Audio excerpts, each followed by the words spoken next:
Hello students, third unit magnetic effect of current continuity में है। Next lecture पे आते हैं, that is torque acting on a current carrying coil. Topic है calculate torque acting on a current carrying coil. Torque acting on a current carrying coil, torque acting on a current carrying coil in a magnetic field, in a magnetic field। Clear हुआ बेटा? मतलब हमने क्या calculate करना है? Torque calculate करना है किसके ऊपर? करंट कैरिंग कॉइल के ऊपर, when it is placed in a magnetic field. Clear? मतलब कोई कॉइल है और उस कॉइल को हमने कहाँ पे रख दिया? मैग्नेटिक फील्ड में रख दिया, तो उसके ऊपर कितना टॉर्क एक्ट करेगा वो हमने क्या करना है? कैलकुलेट करना है। तो देखिए, सबसे पहली बात क्या है, हम कंसीडर करते हैं एक रेक्टेंगुलर कॉइल। क्लियर? तो समझिए, सबसे पहली बात क्या है, हम एक रेक्टेंगुलर कॉइल कंसीडर करेंगे और कॉइल रोटेटिंग मोड में मानेंगे। तो मान लीजिए ये आपकी क्या है? एक रेक्टेंगुलर कॉइल है।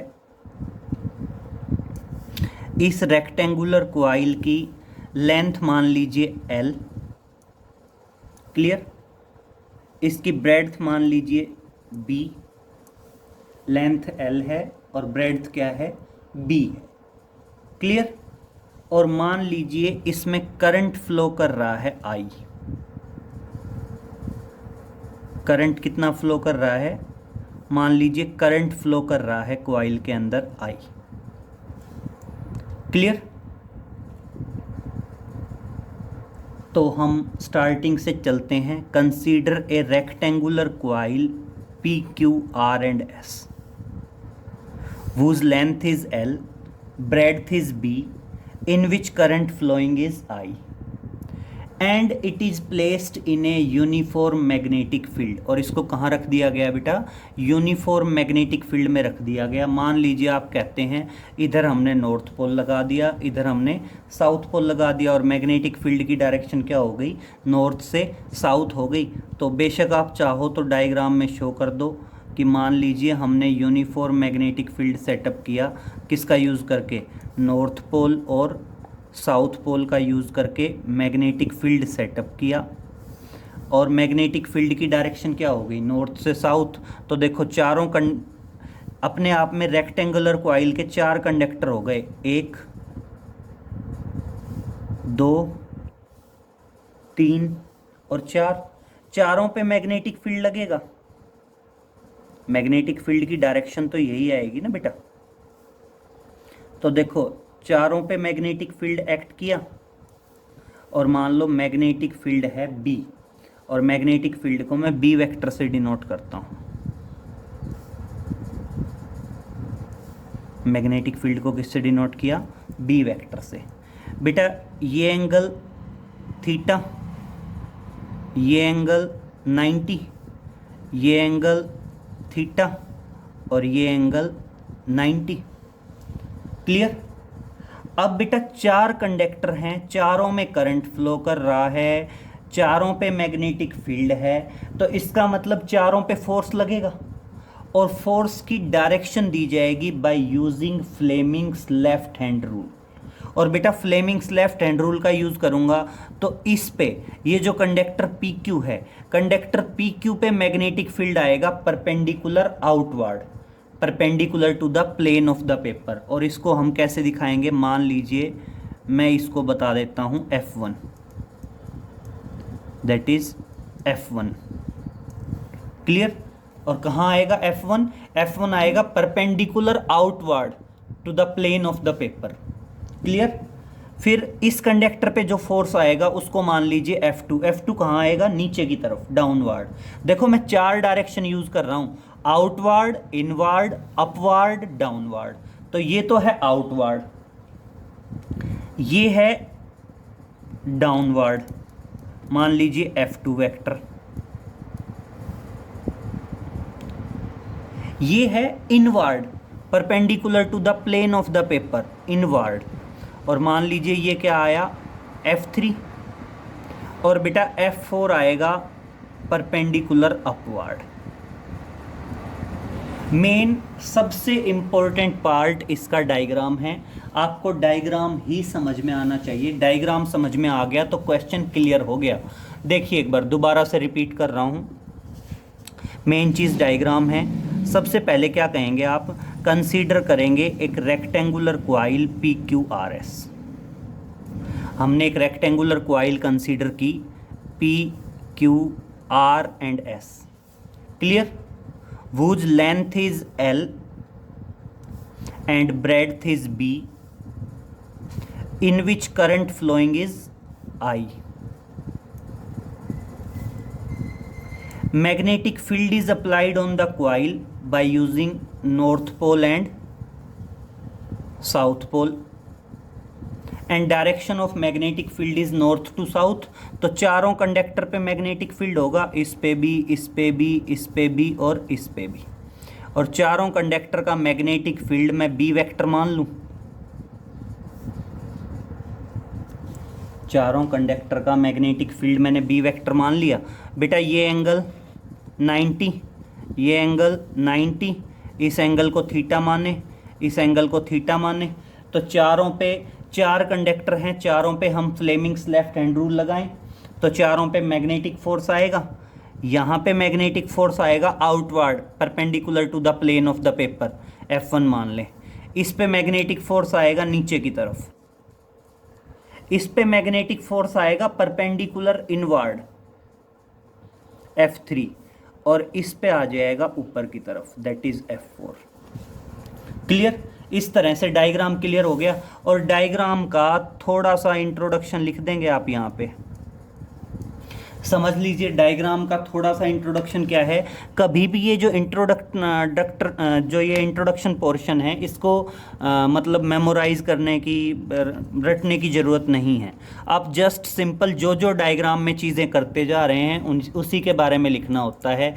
जैसे आप डायग्राम के बारे में आपने क्या किया, सबसे पहले कहेंगे consider a rectangular coil PQRS whose length is L, breadth is B, in which current flowing is I. A magnetic field is applied by using north pole and south pole. Magnetic field B act on all the four conductors of the rectangular coil. And now by using Fleming's left hand rule, the direction of force F1, F2, F3, F4 as shown in the figure. अब देखिए F1 perpendicular outward है, F3 perpendicular inward है, ये F2 नीचे की तरफ है और F4 कहाँ है, ऊपर की तरफ है। क्लियर? अब हमने एक टॉपिक पढ़ा था force on a current carrying conductor, और किसके बराबर था, ILB साइन थीटा के बराबर था। I क्या था, करंट, L क्या थी, कंडक्टर की लेंथ, B क्या थी, मैग्नेटिक फील्ड, और थीटा क्या था, L और B के बीच का एंगल। क्लियर? तो यहाँ पे देखना, बहुत ध्यान से समझना। नाउ F1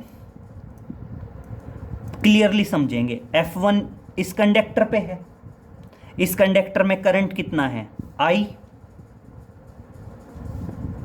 कंडक्टर की लेंथ क्या है, L, मैग्नेटिक फील्ड कितना है, B, और बेटा लेंथ और मैग्नेटिक फील्ड के बीच का एंगल क्या है, 90, तो साइन 90 आ जाएगा।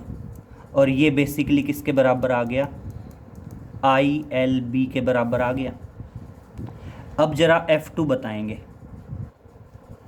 F2 ये वाला पोर्शन है, इसमें करंट कितना है, I, इसकी लेंथ कितनी है, ब्रेड्थ के बराबर, ब्रेड्थ कितनी, B, तो L की जगह B, मैग्नेटिक फील्ड B है, कैपिटल B, और थीटा कितना है, थीटा है ही, तो ये क्या आ जाएगा, साइन थीटा।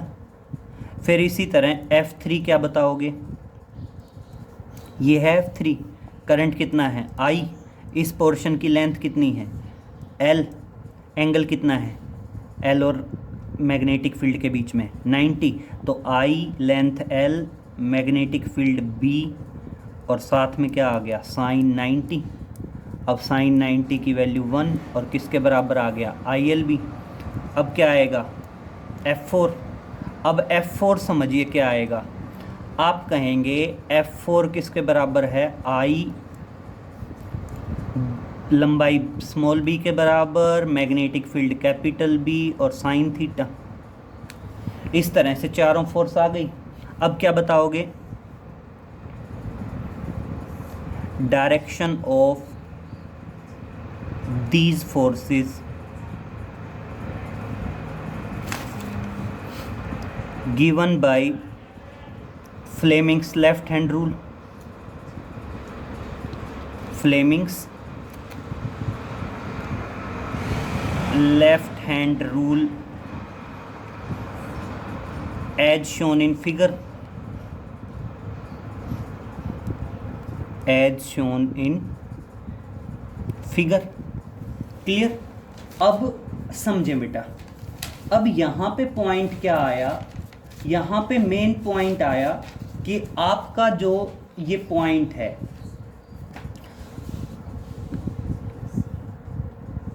F2 और F4 दोनों इक्वल भी हैं और अपोजिट भी हैं। अपोजिट मीन्स ये ऊपर की तरफ है, ये नीचे की तरफ है, जबकि F1 ऊपर है F2 नीचे है। तो ये F1 और F3 ये तो क्या करेंगे, रोटेट करेंगे, इनकी वजह से तो टॉर्क एक्ट करेगा। और जो F4 और F2 है ये दोनों क्या कर देंगे, एक दूसरे को कैंसिल करेंगे। तो क्या बताएंगे, नाउ F2 एंड F4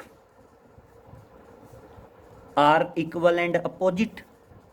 ये क्या है, are equal and opposite.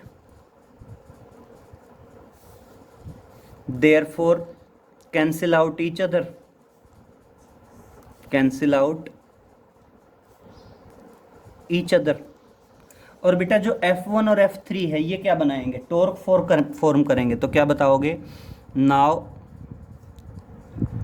F1 vector and F3 vector form the torque. ये क्या फॉर्म करेंगे बेटा, टॉर्क फॉर्म करेंगे। अब समझिए, आप क्या कहते हो, टॉर्क बताया जाता है फोर्स इनटू परपेंडिकुलर डिस्टेंस। तो देखिए टॉर्क क्या होता है, टॉर्क होता है force multiplied by perpendicular distance. अब समझिए, फोर्स तो दोनों में से कोई एक फोर्स ले लेंगे, F1 और F3 दोनों बराबर हैं, तो फोर्स आ गया ILB। और ये एक पॉइंट समझिए परपेंडिकुलर डिस्टेंस। अब परपेंडिकुलर डिस्टेंस के लिए मैं इस डायग्राम का एक पोर्शन यहाँ उठा के लेके आ रहा हूँ, ये P से और Q वाला। अब समझिए, आप ये कह रहे हो ये पॉइंट P है, ये कह रहे हो ये पॉइंट S है, यही है ना P और S। इसमें मान लीजिए करंट फ्लो कर रहा है I और इसकी ब्रेड्थ कितनी है B, करंट I फ्लो कर रहा है। ये यहाँ पे क्या है, मैग्नेटिक फील्ड B, और ये एंगल कितना है थीटा, और इसकी करंट I फ्लो कर रहा है और इसकी ब्रेड्थ क्या है B है। अब अगर ये एंगल थीटा है तो यहाँ देखना ये एंगल भी कितना होगा थीटा, और दोनों फोर्सेस के बीच का जो परपेंडिकुलर डिस्टेंस है वो ये हो जाएगा, ये वाला। इसको मान लीजिए आप O पॉइंट मान लीजिए, तो परपेंडिकुलर डिस्टेंस एक तरह से क्या होगा, PO होगा। और अगर मैं ट्रिग्नोमेट्रिक रेशियोज़ का यूज़ करूं तो ये अपने आप में बेस अपॉन हाइपोटेन्यूज क्या होता है, कोस थीटा। तो ये इस तरह से किसके बराबर आ जाएगा, B कोस थीटा के बराबर आ जाएगा। Clear, base upon hypotenuse cos theta, और ये बेस किसके बराबर आएगा, हाइपोटेन्यूज इनटू कोस थीटा। तो परपेंडिकुलर डिस्टेंस किसके बराबर आ गया, B कोस थीटा के बराबर आ गया। क्लियर। और अब समझिए लेंथ इनटू ब्रेड्थ क्या आ जाएगा, एरिया। तो क्या आ गया, I A B cos theta, reference दे देंगे A is equal to length into breadth, that is area of coil, area of coil. ये टॉर्क के बराबर है। फिर क्या लिखेंगे, if coil having n number of turns, if coil having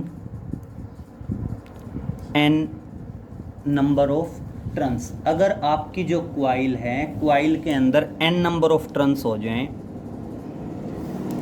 तो क्या आ जाएगा, torque is equal to n I A B cos theta. Clear.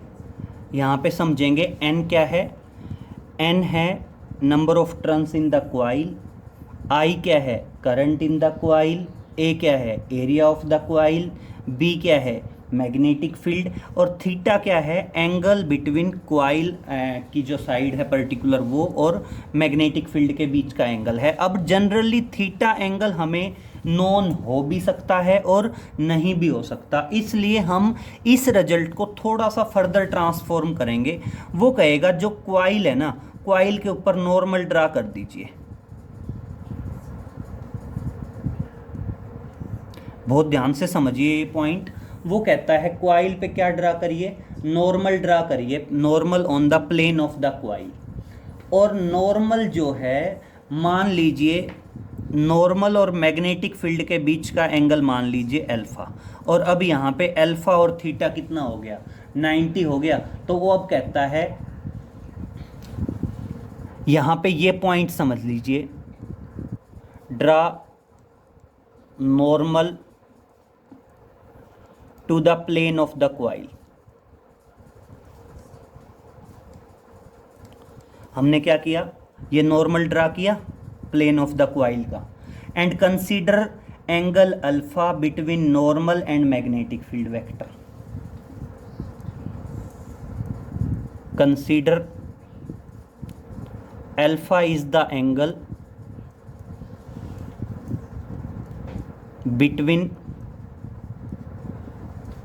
Between क्या, normal and magnetic field. Normal और मैग्नेटिक फील्ड के बीच का एंगल कितना मान लिया, अल्फा मान लिया। और अब समझ लीजिए अल्फा प्लस थीटा कितना होगा 90। तो देखना यहाँ पे क्या आएगा, now alpha plus theta is equal to 90 and therefore theta is equal to 90 minus alpha and cos theta is equal to cos 90 minus alpha. और इस तरह से कोस थीटा किसके बराबर आ गया, साइन अल्फा के बराबर आ गया। And therefore torque is equal to n I A B sine alpha. ये एक पॉइंट थोड़ा सा ध्यान रखना, अल्फ़ा और थीटा दोनों एंगल बहुत अलग हैं, बहुत अलग, और इसलिए हम क्या बोल देते हैं, n I A B sine alpha बोल देते हैं। क्लियर। अब एक पॉइंट और समझिए, यहाँ पे एक पॉइंट और काफ़ी इम्पोर्टेंट अराइज होता है, उस पॉइंट को समझिए। आप एक बार देखिए, मान लीजिए एक पॉइंट कंसीडर करिए, यहाँ देखिए एक होता है कोई, ये टॉर्क की वैल्यू आ गई, पहले इसी की मैक्सिमम और मिनिमम वैल्यू डिस्कस कर लेते हैं, स्पेशल केस ले लेते हैं, दैट इज स्पेशल केस। पहला स्पेशल केस क्या आया, अगर मान लीजिए थीटा 0 हो, if theta is 0 then alpha is 90, और उस टाइम पे टॉर्क क्या होगा, मैक्सिमम, और मैक्सिमम टॉर्क किसके बराबर होगा, एन आई ए बी के बराबर होगा। क्लियर। दूसरा केस, अगर थीटा 90 होगा देन अल्फ़ा क्या होगा, 0 डिग्री। अल्फ़ा क्या होगा, 0 डिग्री। और उस टाइम पे टॉर्क क्या होगा, मिनिमम। और मिनिमम टॉर्क किसके बराबर होगा, 0 के बराबर होगा। क्लियर। अब एक पॉइंट है जो आपको पता होना चाहिए। एक टर्म आती है, रफ में बताते हैं, देखिए एक टर्म आती है मैग्नेटिक मोमेंट। मान लीजिए एक टर्म है आपकी मैग्नेटिक मोमेंट, समझिए। मान लीजिए बात करते हैं magnetic moment. Clear. Magnetic moment बराबर होता है NIA। N क्या है, नंबर ऑफ टर्न्स। I क्या है, current flowing in the coil. And A क्या है, area of the coil. Clear. तो यहां से मैग्नेटिक मोमेंट आएगा कैपिटल M, और इस तरह से टॉर्क हो जाएगा MB साइन अल्फा। जो टॉर्क है, टॉर्क किसके बराबर हो जाएगा, MB साइन अल्फा के बराबर हो जाएगा। तो देखिए नोट में डालेंगे, ये जो पॉइंट है, ये पॉइंट आप नोट में डालेंगे। क्या डालेंगे नोट में, कि आपका जो टॉर्क है, जो टॉर्क का रिजल्ट हम ये बोल रहे हैं NIAB साइन अल्फा, इसको हम लिख सकते हैं MB साइन अल्फा।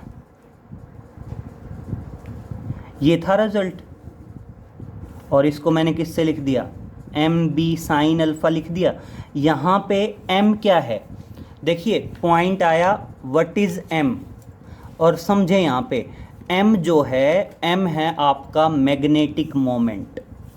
बेशक रेफरेंस दे दीजिए साइड में कि आपका जो M है वो M क्या है, आपका मैग्नेटिक मोमेंट है। जो M है वो M किसके बराबर है, NIA के बराबर है। और इसको क्या बोला जाता है, this is known as magnetic moment of coil. इसको क्या बोला जाता है, मैग्नेटिक मोमेंट ऑफ कॉइल। और अगर मैं वेक्टर की फॉर्म में बताना चाहूं तो वेक्टर की फॉर्म में क्या आएगा, M क्रॉस B आएगा। वेक्टर की फॉर्म में क्या आएगा, M क्रॉस B आएगा। यहाँ पे एक ये रिजल्ट ध्यान रखना, कैपिटल M क्या है, मैग्नेटिक मोमेंट है। क्लियर। तो ये तीनों रिजल्ट अच्छे से ध्यान होने चाहिए। बस ये एक स्टेप और मान लेना कि मैग्नेटिक मोमेंट NIA के बराबर होता है।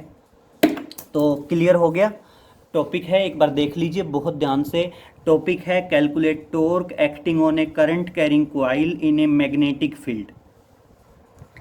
मेन स्टेप आपका डायग्राम और डायग्राम का इंट्रोडक्शन है। कॉइल रेक्टेंगुलर है, length L, breadth B, current I, magnetic field B।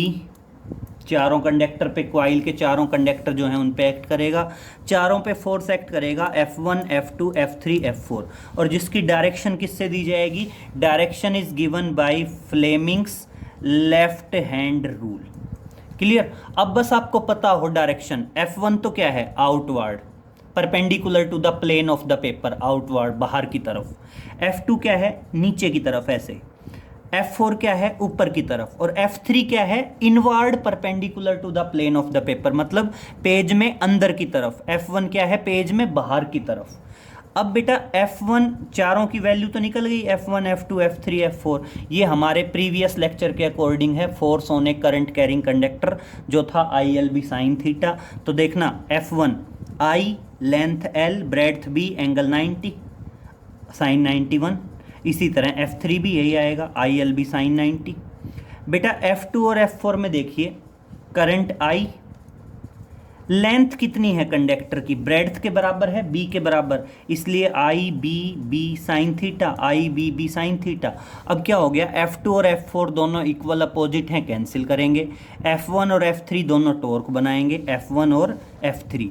एक ये पॉइंट समझ लीजिए, टॉर्क आएगा फोर्स ILB, और परपेंडिकुलर डिस्टेंस के लिए मैं इस एंड को यहाँ शिफ्ट कर रहा हूँ। जो PS था, PS को मैंने यहाँ शिफ्ट किया, ये एंगल थीटा था तो ये भी थीटा माना, और ये जो परपेंडिकुलर डिस्टेंस है ये किसके बराबर आ गया, बी कोस थीटा के बराबर आ गया। लेंथ इनटू ब्रेड्थ क्या आ गया, एरिया ऑफ द क्वाइल, और क्वाइल के अंदर n नंबर ऑफ टर्न्स आ गए तो किससे मल्टीप्लाई कर दिया, n से मल्टीप्लाई कर दिया। ये अगला पॉइंट, और उसने कहा हम क्वाइल के प्लेन, मतलब क्वाइल का जो प्लेन है उस पर नॉर्मल ड्रा करेंगे, और मान लीजिए वो नॉर्मल मैग्नेटिक फील्ड के बीच का एंगल अल्फा है। तो इस तरह से नॉर्मल ड्रा किया तो पूरा एंगल 90 होना चाहिए था। मैग्नेटिक फील्ड और नॉर्मल, मान लीजिए नॉर्मल को मैं लिख रहा हूँ n से, नॉर्मल और मैग्नेटिक फील्ड के बीच का एंगल अल्फा है, मैग्नेटिक फील्ड और क्वाइल के प्लेन के बीच का एंगल थीटा है। नॉर्मल का एंगल कितना होना चाहिए था, 90, इसलिए थीटा प्लस अल्फा क्या आ गया, 90, और इस तरह से कोस थीटा साइन अल्फा के बराबर आ गया। टॉर्क की वैल्यू आई। बाकी तो सिंपल है, मैक्सिमम कब होगा भाई, कोस 1 होता है या साइन 91 होता है, तो वो कहता है अगर थीटा 0 होगा तो उस टाइम पे यहाँ से देख लो अल्फा 90 होगा और टॉर्क मैक्सिमम होगा। और दूसरा क्या है, जब थीटा 90 होगा तो अल्फा 0 होगा, और वो क्या है, टॉर्क की मिनिमम वैल्यू है। कई बुक्स में टॉर्क का रिजल्ट ये लिख देते हैं, ये एक रिजल्ट थोड़ा सा ध्यान रखना। एक क्या होता है, magnetic moment of the coil आता है। जनरली मैग्नेटिक मोमेंट होता है I इंटू ए। आई क्या है, करंट इन द क्वाइल, ए क्या है, एरिया ऑफ द क्वाइल। अगर क्वाइल के अंदर n नंबर ऑफ टर्न्स हैं तो n से मल्टीप्लाई कर देते हैं, और इस तरह से आ गया NIA। क्लियर, तो NIA की जगह m लिख दिया, m भी साइन अल्फा हो गया। और हम इसको किससे, क्रॉस प्रोडक्ट से अगर वेक्टर फॉर्म में दिखाएं तो क्या दिखा सकते हैं, m क्रॉस b भी दिखा सकते हैं। क्लियर, तो ये क्या आ जाएगा, that is torque acting on a current carrying coil. Clear, important topic है, रिजल्ट ध्यान रखेंगे, काफ़ी सारे न्यूमेरिकल्स इस पे बन सकते हैं। क्लियर, तो इसको अच्छे से नोट डाउन कर लेंगे। ओके बेटा, थैंक यू। बाकी नेक्स्ट लेक्चर में मिलते हैं।